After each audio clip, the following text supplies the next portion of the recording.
to Alchemy of the Dark Feminine. Have you ever found yourself screaming, crying, or lashing out only to be told, see, you're the problem. See, I told you she was toxic. What if I told you that that reaction was actually planned? This is called reactive abuse, and today we're breaking it down. Reactive abuse is one of the manipulation tactics narcissists use that nobody really talks about that much.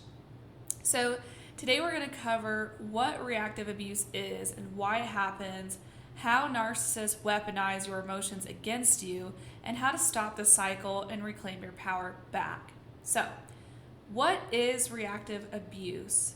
It is when a narcissist pushes you to react so hard emotionally, then uses your reaction to play the victim.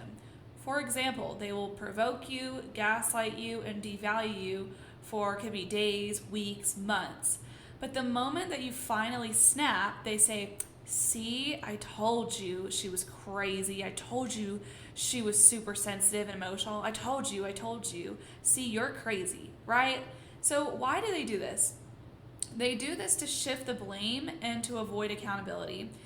They do this to control the narrative, right? Especially in front of outsiders. They would never do this in front of an audience where they wouldn't want that specific audience to see their true colors, right? Like, for example, they would never act that way in front of like their coworkers. They would wait until you get behind closed doors or you're home to start acting like that, to start acting like a psychopath, literally.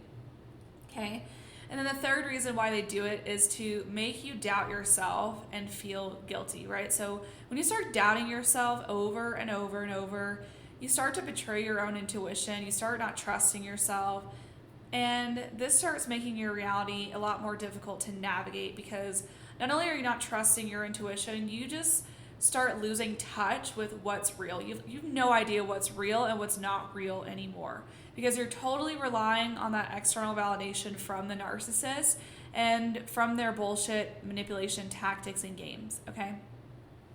So let's talk about how reactive abuse feels, okay? There's this shame spiral that you feel, this feeling guilty, questioning your own sanity. Oh my gosh, like maybe I did overreact. Maybe I am the crazy one.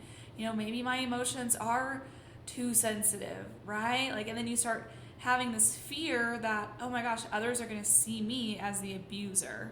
All right. And then that also leads to this cognitive dissonance energy where you start struggling to understand how you became quote unquote the bad guy.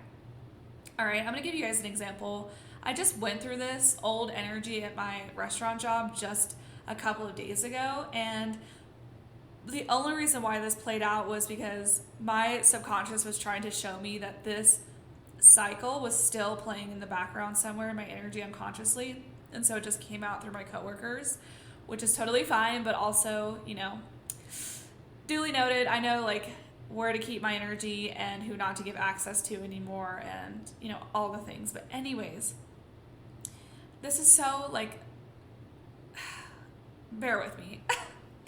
I'm working in my restaurant job and I bring back an order of gluten-free toast from the table. And the table had told me they wanted it made as French toast.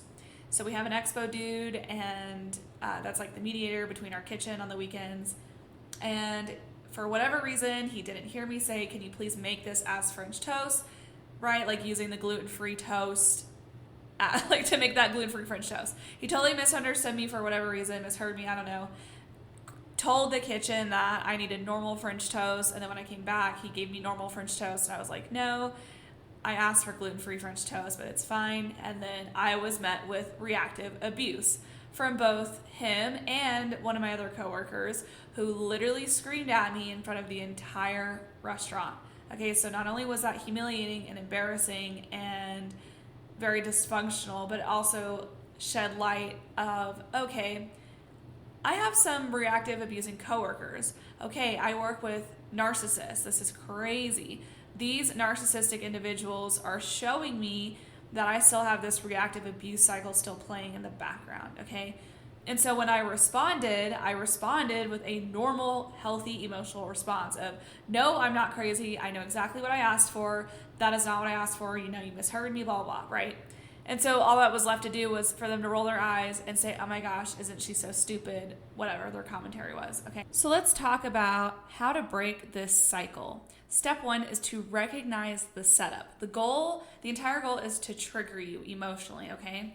And step 2 is they want to control your response, all right? So not reacting, not emotionally reacting is going to be your biggest power move. Remaining silent, withdrawing access to your energy in that moment, and just showing that you are so unbothered is going to be your biggest power move against that, all right?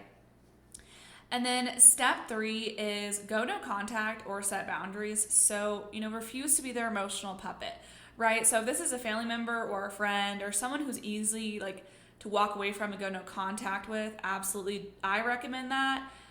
But for example, if it's a coworker, like I just gave that previous example, you're going to have to set boundaries and you're going to have to maintain minimum to no contact. And obviously you can't do that at your job. Like you can't just go no contact with somebody because at some point you guys are going to have to talk about something, but you don't need to be discussing your personal life. You don't need to be discussing anything outside of that job world. Okay. So yeah, do not be afraid to set those boundaries and do not be afraid to withdraw access to your energy. Step 4 of breaking this cycle is healing the guilt and understanding that your reaction was purely normal and purely survival and not proof of who you are. All right. So here's the healing mantra for this. I am not my reaction. I am reclaiming my peace.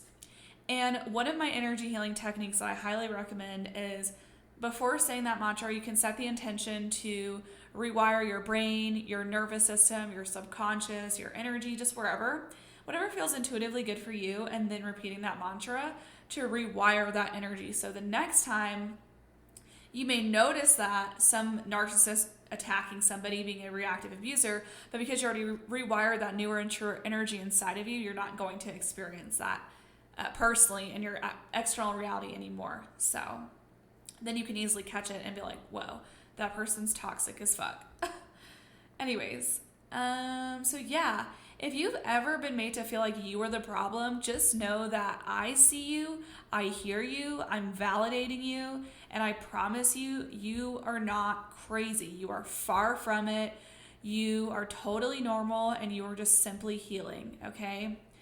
And I feel like I wish I had somebody to tell me this, like in my healing journey after post-narcissistic abuse, that okay, like all of my emotions that I feel, even though it's very intense and very extreme, like they are still valid. Like my reality and my emotions are still valid.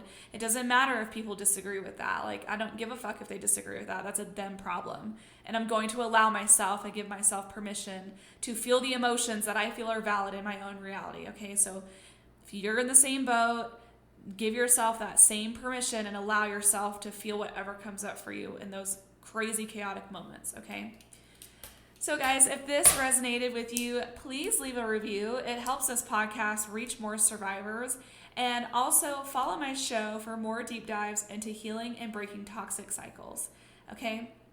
I love you guys so much, and I really hope this conversation shed some serious light on some deep unconscious wounds within your soul that you can now bring forward and totally heal from for good. Okay, I love you guys so much. I will see y'all in the next episode for our next Wednesday deep dive.